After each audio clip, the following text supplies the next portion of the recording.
Bonjour à tous, bienvenue dans Cult & Click pour une nouvelle vidéo. On va vous faire le récap de l'année 2020, ce qu'on en a pensé au niveau ciné et série.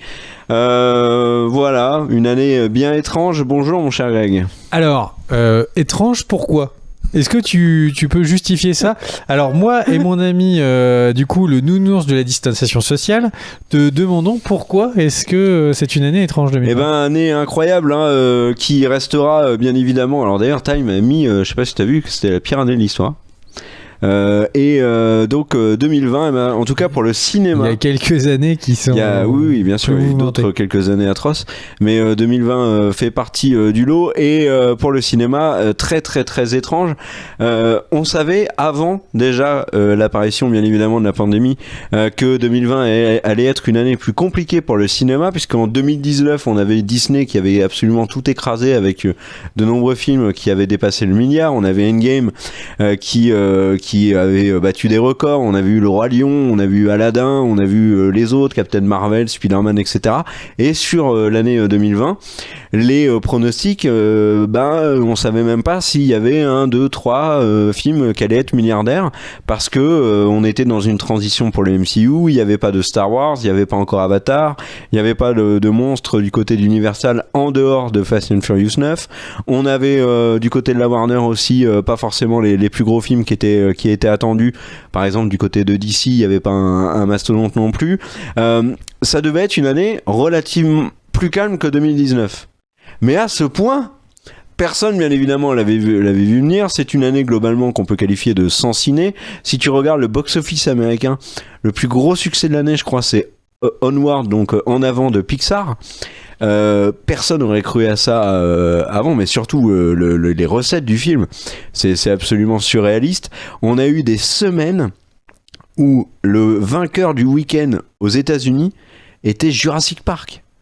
Enfin, pour des personnes qui sont passionnées par l'industrie hollywoodienne, le box-office, etc., c'était complètement inimaginable ce genre de truc.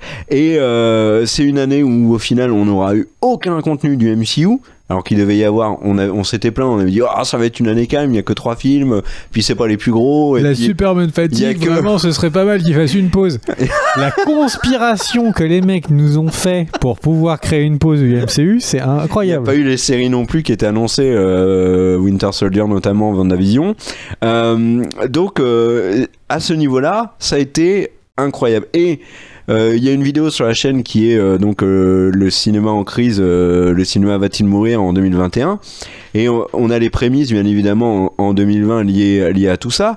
On a eu par exemple cette année, alors déjà l'annonce de la Warner qui annonce que les films de 2021 seront sur HBO Max, mais avant ça on a eu un premier bras de fer entre les studios et les cinémas. On a eu Universal qui a sorti le fameux Trollgate, donc qui a sorti les Trolls 2 en VOD, et qui s'est fait démonter boycotté par AMC et Cineworld. C'était du jamais vu. En France on a eu aussi ce genre de choses. Enfin, la pandémie a eu des conséquences sur le cinéma et sur les séries aussi, puisque on a eu cette année la rentrée série habituelle, on l'a pas eu en fait. Septembre, octobre, il y a eu des séries qui ont réussi à avoir une production classique, mais il y en a beaucoup qui ont été retardées et qui sont toujours pas revenues.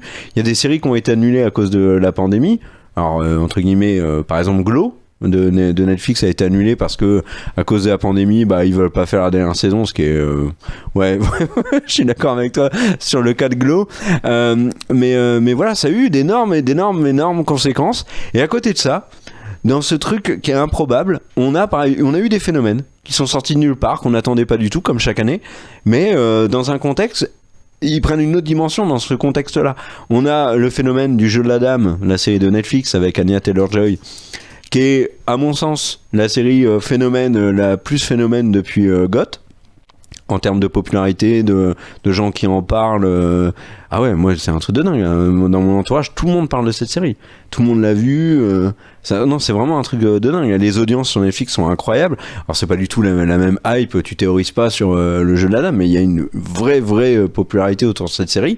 Demon Slayer au Japon, c'est un phénomène incroyable. Ils sont en pleine pandémie et le film devient Alors au moment où on vous parle, il ne l'est pas encore, mais il est en train de flirter avec le record absolu détenu par le voyage de Chihiro au box-office japonais, en pleine pandémie, tranquille ou bilou. Aussi, le cinéma chinois, c'est compliqué aussi, et il y a d'énormes succès de films chinois, et les films américains qui arrivent à sortir se cassent les dents, par exemple Wonder Woman 1984. C'est une année vraiment, vraiment bizarre. Toi, t'en penses quoi là de cette année sans ciné? Et même personnellement, toi, le fait de pas aller au ciné et tout. Bah, moi, le popcorn me manquait. Est-ce que t'as essayé de refaire du popcorn sucré à la maison, au cinéma à la maison? Ça vaut pas. Puis en sachet, en supermarché, c'est pas du tout pareil. Ouais, c'est pareil. C'est différent. C'est vraiment un goût différent. Oui, donc c'est pas pareil. Et du coup, vraiment, est-ce que ça m'a manqué? Bah, évidemment que ça m'a énormément manqué, ce rituel d'aller au ciné. Et vraiment, il y a des moments où je suis dans un week-end et tout, je me dis j'ai envie d'aller. Enfin, la pulsion d'aller au ciné me manque. C'est une activité qui me manque. Et du coup, j'en parlais dans une autre vidéo.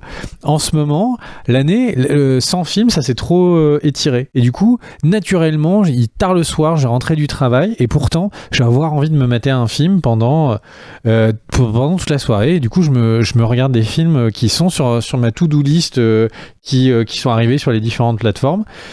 Et tout le reste de l'année, en fait, j'ai découvert des nouveaux animes, des nouvelles séries, des choses comme ça.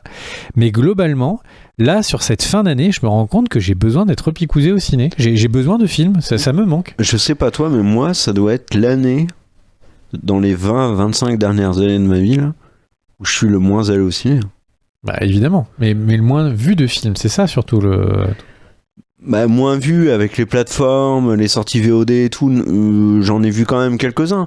Mais tu vois, cette année au ciné, alors après, on aurait pu y aller par exemple pendant l'été, mais pour des raisons familiales ou des raisons de santé ou juste on voulait faire attention, on n'a pas fait la démarche d'aller au cinéma. Mais moi, par exemple, cette année, j'ai vu Jojo Rabbit et Tenet.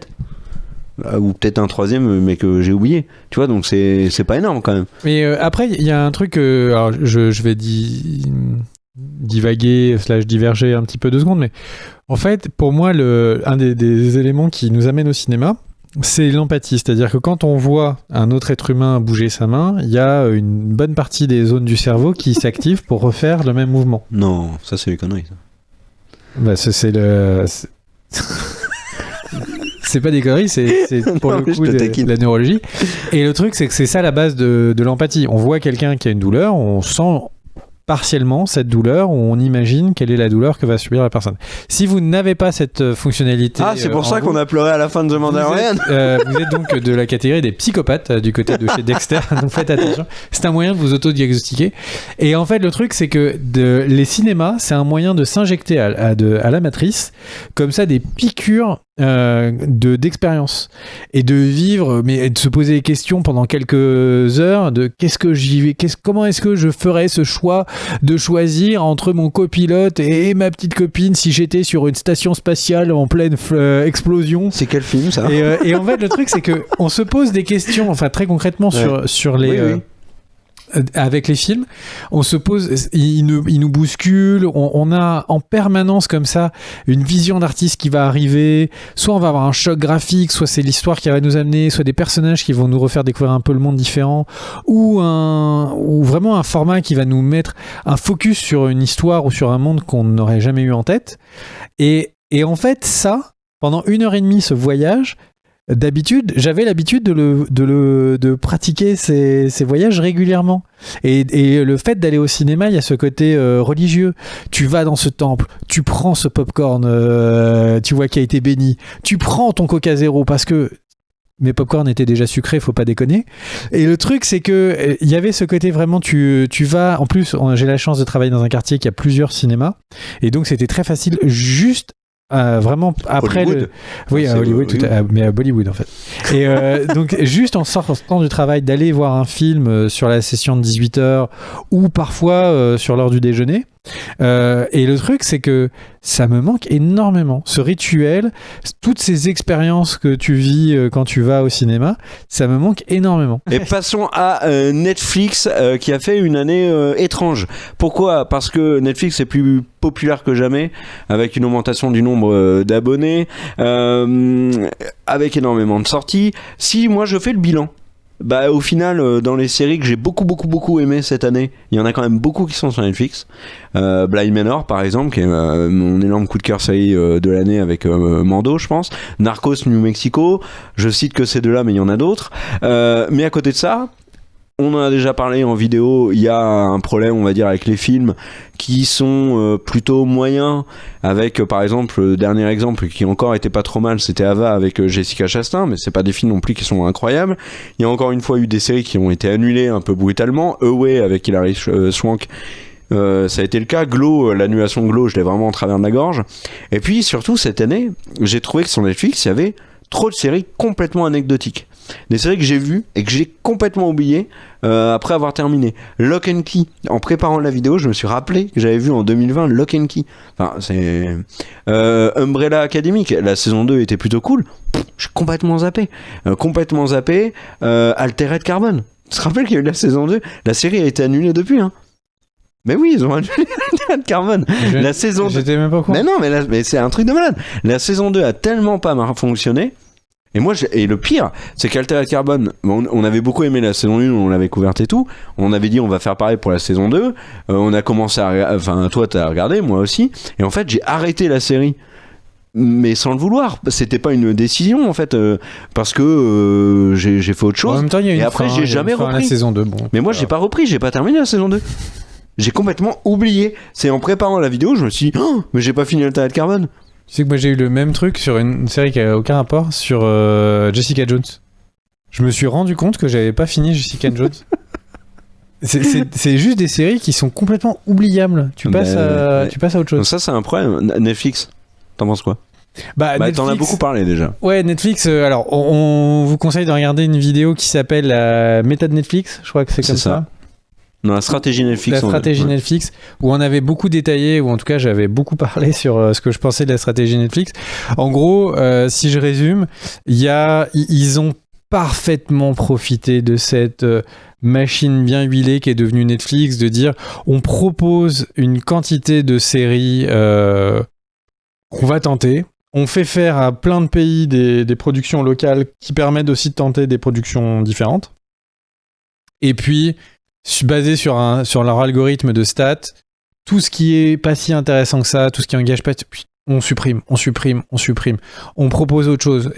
Et en fait, c'est qu'une question de nous vendre du temps de visionnage, et ils ne sont intéressés que par ça, qu'on soit tous les jours une certaine durée dessus. Et l'idée, c'est d'essayer d'aller chercher et d'avoir des choses pour toutes les niches de population. C'est pour ça que Netflix est devenu un gros fournisseur d'animes. Truc qui est sorti de nulle part. Maintenant, Netflix est devenu un vrai gros fournisseur d'animes. C'est une plateforme d'animes qui a énormément de choses. Il y a l'Attaque des Titans. Je parlais avec l'Attaque des Titans de quelqu'un qui connaissait pas. Netflix, saison 1 et 2. Et en fait, du coup, Netflix est arrivé et a vraiment réussi à continuer à avancer sur créer et de faire grandir sa toile d'araignée. Et le truc, c'est que du coup, ils ont des trucs sur les animes, ils ont des reportages qui sont hyper bien léchés, avec une superbe qualité de production, etc. sur plein de sujets. Il y a des sujets sur des barbecues qui sont ouf. Il y a des télé-réalités que Netflix a qui sont intéressantes. Enfin, en fait, il y a vraiment de tout. Et ils ont réussi à continuer leur empire de la création de contenu. Et je trouve que leur stratégie, je peux que déplorer le fait que la qualité globale, série par série, j'ai pas vu une Marco Polo depuis Marco Polo. Marco Polo. Et ça faisait longtemps ça. Et le truc, c'est que vraiment, j'ai pas vu de série comme ça depuis cette série. Et vraiment. De série sur Marco Polo ? Ouais, c'est la seule sur Marco Polo. Ouais, c'est la seule. Ils ont essayé Polo Marco, mais ça a moins marché. Et il y a eu Titus Pulo qui était pas mal avant. C'était du 13e bataillon dans Rome. Et en fait, le truc, c'est que vraiment, j'ai House of Cards, ça s'est étiré jusqu'au point où on n'en avait plus rien à foutre. Non, House of Cards, c'est particulier. Avec Kevin Spacey, la saison précédente. Non, je parle même pas de la saison précédente. Non, la saison précédente. La saison d'avant aussi était nulle. Ouais, nul. Ça fait 2 saisons nulles. Ça fait 2 cinquièmes. On est presque à la moitié de la série qui est complètement nulle. C'était pas nul, c'était lui qui était devenu infect. Mais c'est la série qui s'est étirée, qui n'avait plus de raison d'être. Ouais. Mais après, il y a des Il arrive président, fin de l'histoire. Mais après, Narcos, c'est génial. Franchement, toutes les saisons sont excellentes. Donc en fait, vraiment, Netflix, il continue son travail de lame de fond, de faire du contenu pour faire du contenu, etc. Et dedans, ils espèrent avoir des choses qui réussissent. Mais est-ce que tu as envie de te désabonner ? Non, parce qu'il y a trop de... Enfin... Non. Bon, après, le truc, c'est qu'on fait cult and click et puis on adore s'appeler pour se échanger sur les bonnes choses qu'on a trouvées. Mais je m'étais rendu compte que j'avais pas regardé Netflix depuis un bon mois, tu vois, il y a quelques temps. Ouais. Et au final, c'est un anime. C'est un anime qui m'y a ramené. C'est lequel ? J'en parlais dans la rétro anime. Ah, dans la vidéo, les 5 animes. Ouais, dans les animes de l'année. Ouais. Donc voilà, donc en fait, Netflix... qui est arrivé, mais si tu parles de plateforme, si on élargit sur les autres plateformes, en fait, moi je trouve que c'est pas l'année de Netflix, c'est l'année de Amazon. Clairement. Amazon est arrivé avec The Boys, première série de plateforme qui est dans le top 10. Enfin, vraiment. C'est vrai que The Boys saison 2 c'était cool. Amazon qui est arrivé vraiment avec une série Amazon qui était mais pas stylée. Que ça. Hein. Il y a eu Carnival, je sais plus Carnival quoi. Row, mais c'était en 2019. Ça s'est pas étendu sur tout début 2020 ? Non, c'était 2019. Alors, oublie. Et en fait, le truc, c'est que Amazon a reçu The Expanse. Ils ont racheté du bas de catalogue. Mais The Expanse, c'est à eux maintenant. Hein. Oui, ils l'ont sauvé de Sci-Fi. Mais le truc, Non, avant. En fait, Sci-Fi a annulé The Expanse et Amazon est arrivé en mode hey, tout le monde appelle Netflix au secours. Non, c'est nous qui arrivons. Oui. Et ils ont repris et ils font jusqu'à saison 6. En fait, mon point, c'est de dire qu'en gros, les monsieur et madame de Amazon, en fait, sont allés racheter du bas de catalogue qui manquait, qui fait que si t'as envie de regarder des vieilles séries ou des séries pas si vieilles que ça, tu vois, dans les 10 dernières années, ou des vieux films, ils ont vraiment un bas de catalogue qui est énorme. Ils ont tapé fort cette année parce qu'en quelques jours, ils ont sorti Lost, Desperate Housewives, ils ont déjà The Office. Voilà, des séries qui réinventent rien, mais par contre, qui sont des séries à voir. Il y a pour moi Disney+.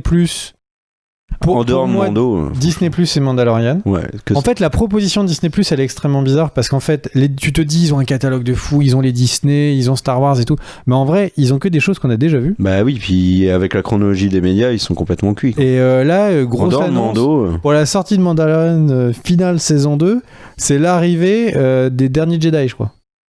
Ah ouais ? Ouais. Donc, tu vois, on après, il y a Soul le 25 décembre, le nouveau Pixar.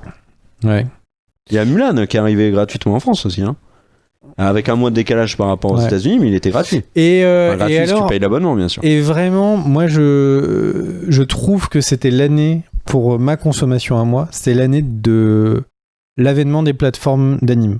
C'est-à-dire qu'elles étaient déjà présentes, ce que vous voulez. Donc ADN, Wakanim, Crunchyroll. ADN, Wakanim et alors Crunchyroll sont arrivés, et pour moi, c'était des plateformes qui, en 2019, qui étaient amenées à mourir. Parce que tu dis Crunchyroll, c'est un truc qui va être forcément récupéré par HBO Max, etc. C'est exactement ce qui s'est passé. Ils ont été rachetés par Warner. Ils ont été rachetés par Sony. Non, par Warner, par Crunchyroll. Sony. Il y a eu un retournement de situation et c'était par Sony. Enfin, si tu peux vérifier, Oupi, mais pour moi, il y a eu un revirement de situation, ils ont été rachetés par Sony.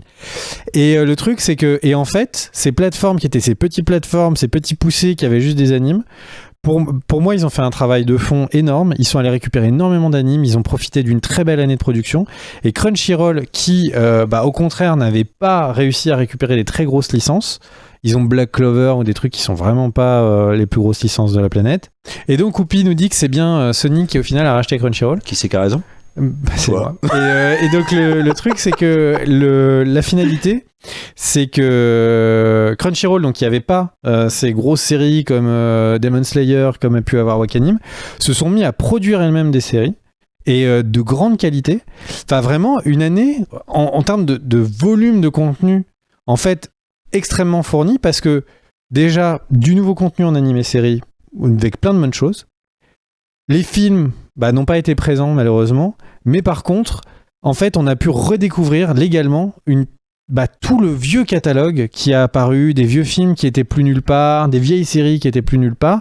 Et du coup, pour moi, les plateformes ont vraiment cette accélération, que ce Covid qui accélère en permanence les tendances, a vraiment accéléré les plateformes de manière incroyablement rapide. Et puis OCS aussi, parce que c'est sur OCS que j'ai vu The Walking Dead, la saison 3 de Westworld, il y a Industry, il y a plein de trucs sur OCS qui étaient vraiment cool cette année. Donc c'est vrai que les plateformes on fait le job en cette période de confinement. Alors moi, il y a un truc quand même que j'aimerais parler 2 secondes de Tenet, c'est le film de l'année pour moi. Alors tu vas me dire quoi, c'est nul Tenet bon, je parle de film de l'année, mais pas forcément qualité. C'est le film de J'ai vu mieux. Mais en fait, Tenet a tellement fait l'actualité, avec le fait qu'il sorte en salle malgré la pandémie, l'analyse des chiffres, le fait que les gens aillent le voir pour soutenir les salles, etc. Tenet, pour moi, ça a été le film de l'année. Et l'autre film de l'année, en plus négatif, ça a été Mulan. J'allais dire Dune. De Disney. Dune n'est pas sorti. Mais Mulan. Oui. C'est le film qui a été débattu toute l'année. James Bond aussi. Qu'est-ce qui a été attendu, James Bond ? C'est un point de vue subjectif personnel, mais toi, comme j'attends tellement plus Dune, t'attends plus Dune que James Bond. Mais des millions de fois. Je croyais que t'aurais dit. Moi, des millions de fois. Bond, dans les faits, je m'en fous un peu, mais Dune, j'aime beaucoup énormément. Bond, mais Dune, j'attends énormément de Dune. Bah oui, moi aussi. Mais là, Mulan, tu vois, est sorti, ça a fait polémique, il y a un nouveau modèle économique pour les US. Et puis sur Mulan, un truc, c'est la sortie en France est passée quasiment inaperçue. Et je pense que c'est lié au piratage illégal. Donc. Bon, on verra pour la suite. Et moi, il y a un truc que je voulais dire quand même cette année, mais là, c'est un peu plus personnel. Cette année, je me suis rattrapé quelques séries que j'avais pas vues, et notamment Malcolm. Et c'est vrai que c'était sacrément chouette de regarder Malcolm cette année. Alors, je m'étais fait allumer sur Twitter parce que j'avais pas eu Malcolm. Bon, c'est arrivé sur Amazon, tu vois, j'ai sauté dessus. Et c'est vrai que The Expanse aussi, je vous conseille chaudement The Expanse.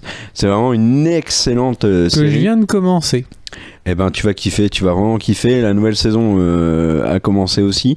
Et puis, cette année 2020, c'est l'année où je me suis rabiboché avec Modern Family. Modern Family qui était alors moi j'aime bien les sitcoms comme ça en détente, 20 minutes une fois par jour, c'est très cool. Mais Modern Family m'avait beaucoup lassé sur les dernières saisons. Et celles qui ont été mises en ligne là sur Netflix, la dernière, je l'ai trouvée vraiment cool, ça m'a bien fait rire et du coup j'ai recommencé à zéro et je me marre là dans Modern Family, mais vraiment voilà. Et puis sinon bien évidemment comment ne pas parler de The Mandalorian qui confirme et qui aura quand même beaucoup marqué, je trouve, la fin d'année 2020. Et toi ? C'est vaste là, ton truc. C'est au niveau des séries, au niveau des animes. Ouais, le truc que tu veux évoquer encore dans ta rétro. Des vidéos dessus. Mais non, des trucs comme ça qui te viennent en tête sur 2020. Concrètement sur 2020, ce qui me vient en tête, là sur cette fin d'année, c'est The Expanse en série. Avec Mandalorian et aussi, ça c'est sûr. Je pense que Mandalorian est la série qui m'aura le plus marqué de l'année. Moi, c'est Bly Manor quand même. Sans débat, vraiment. Mais j'ai quand même kiffé Mandalorian. Mandalorian saison 2. Pourquoi ? Parce que en fait, Mandalorian a fait le début d'année et a fait la fin. Voilà. Donc de facto, c'est la série qui pour le coup boucle, tu vois, sur l'année 2020. Il y a en film, j'ai le film de l'année, oui, c'est Tenet, mais c'est vraiment pas un film qui m'a marqué. Jojo Rabbit, c'était vraiment cool. Et du coup, pour moi, Tenet, c'est le film qui est porté et tout. On se dit Nolan, c'est le Messi. Si quelqu'un doit être un Messi, à part Lionel Messi, c'est Nolan.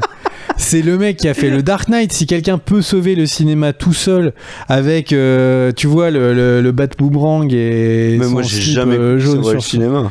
Mais Nolan, moi je le voyais, il était Nolan, c'est quelqu'un qui est capable d'aller nous faire autant un blockbuster qu'un film indé arty.